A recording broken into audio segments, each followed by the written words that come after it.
It was supposed to be the quietest day of my life. Not peaceful, just quiet. The kind of silence that hangs over you like fog when you've lost something you can't ever get back. The morning was grey, soft drizzle misting over the cemetery. People stood beneath umbrellas, heads bowed.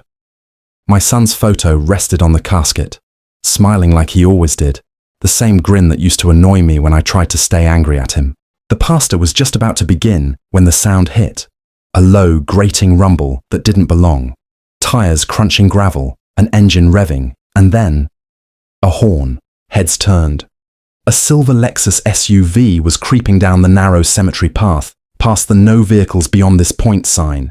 And behind the wheel, of course, was her, Karen, the self-appointed queen of our HOA. The woman who once threatened to fine me because my trash cans were out too early for the neighborhood aesthetic. She rolled her window down halfway. "You can't just park anywhere, you know," she snapped, like this was a grocery store lot and not a burial ground. For a moment, nobody spoke. Even the pastor froze. I thought maybe she was lost, or drunk, or just completely detached from reality. But no, she meant it. "This road is HOA property," she continued, tapping her manicured nail on the steering wheel. "You can't block access like this without a permit." My sister whispered, "Is she serious?" Oh, she was. When the groundskeeper gently waved her to back out, Karen threw the SUV in park, right beside the grave. The front bumper nearly touched the casket stand. That's when I felt something in me snap. I walked over, rain soaking my jacket, and said, "Karen, move, the car." She crossed her arms. "Sir, I'm within my rights to be here. You don't own this land." My voice cracked. "It's my son's funeral." For a second, her face faltered. Just a flicker. Then she rolled her window up, turned on her wipers, and stayed put. Like this was a standoff she planned to win. Everyone stood frozen. Family, friends, the pastor. My mother started crying. The rain turned heavier, mixing with tears, and I swear even the sky felt disgusted by her. Then, a low thud. One of the funeral workers dropped the shovel. "Sir," he said quietly, "we can't lower the casket with that car there." That's when the police were called, and that's when the real story began. By the time the police showed up, the drizzle had turned to a steady rain. Karen's silver Lexus sat gleaming under it, windshield wipers sweeping like a metronome of madness. 2 patrol cars pulled up near the cemetery gate, lights flashing, blue and red reflecting off headstones. It would have been poetic if it weren't so humiliating. One officer, a younger guy with that just graduated the academy look, approached me first. "Sir, are you the one who called?" I nodded, motioning toward the grave. "She's the one blocking my son's burial." He frowned, like maybe he misheard me. "Blocking the burial?" "Yeah," I said. "She drove onto the cemetery lot and parked on the grave. Won't move." The officer looked over. Karen rolled her window down halfway, that smug HOA queen smile still plastered on her face. "Ma'am?" the officer started. "You can't be parked here. This is private cemetery property." Karen gave a little laugh. "Actually, officer, this land borders HOA territory. I'm simply ensuring the rules are being followed." "During a funeral?" the second officer asked, crossing her arms. Karen shrugged. "If people respected the rules, we wouldn't have this kind of issue." I stepped closer, my hands trembling, part grief, part fury. "My son is in that casket, Karen. You're standing between him and the ground he's supposed to rest in." For a moment, the officers just looked at her, like waiting for her to show a shred of humanity. But instead, she turned her head away and muttered, "You people always exaggerate everything." That was it. "Ma'am, step out of the vehicle," the officer said firmly. Karen's smile cracked. "Excuse me?" "You heard me," he said, hand resting on his belt. "You're interfering with a lawful ceremony and trespassing on private property." She hesitated, then revved the engine like a tantrum. Mud sprayed. The officers jumped back. The sound of spinning tires filled the air.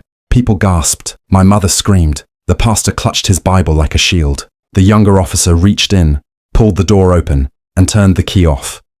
"Enough," he said, his voice rising. "Step out now."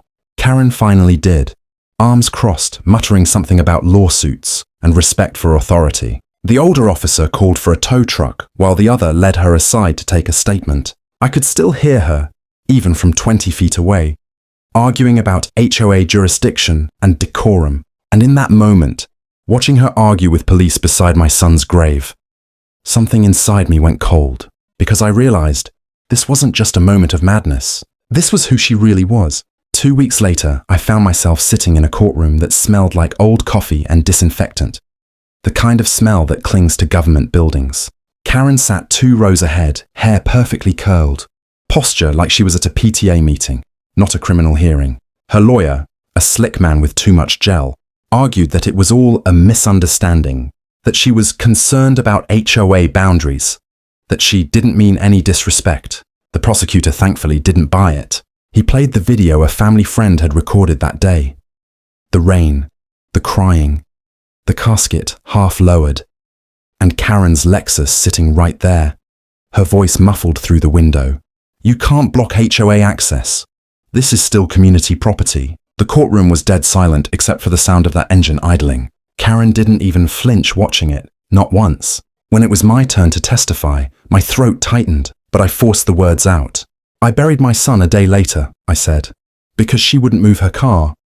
The judge leaned forward, eyes narrowing. She obstructed a burial. Yes, Your Honor. She said the cemetery violated HOA guidelines for vehicle access during the ceremony. Karen rolled her eyes, actually rolled them. The prosecutor didn't let it slide. Mrs. Thompson, he said, did you at any point feel compassion for the grieving family? Karen replied, calm as ice. I feel compassion when people follow rules. They didn't. A gasp rippled through the courtroom. The judge tapped her gavel, visibly restraining herself. Mrs. Thompson, your lack of empathy is astounding. Her lawyer tried damage control, babbling about emotional stress and property confusion. But the judge wasn't having it. I've presided over some absurd cases, she said. But this is indecent. Karen muttered something under her breath, loud enough for the mic to catch. They act like I killed someone. And that's when the judge's tone changed. Sharp, final. You desecrated a gravesite, Mrs. Thompson. You interfered with a burial and showed no remorse. This court sentences you to 10 years in prison for willful desecration and obstruction. Gasps, murmurs. Even her lawyer froze mid-blink. Karen's face finally cracked, disbelief turning to rage. You can't do this. I'm on the HOA board, she screamed, as deputies took her by the arms. The irony was delicious. For once her rules didn't matter.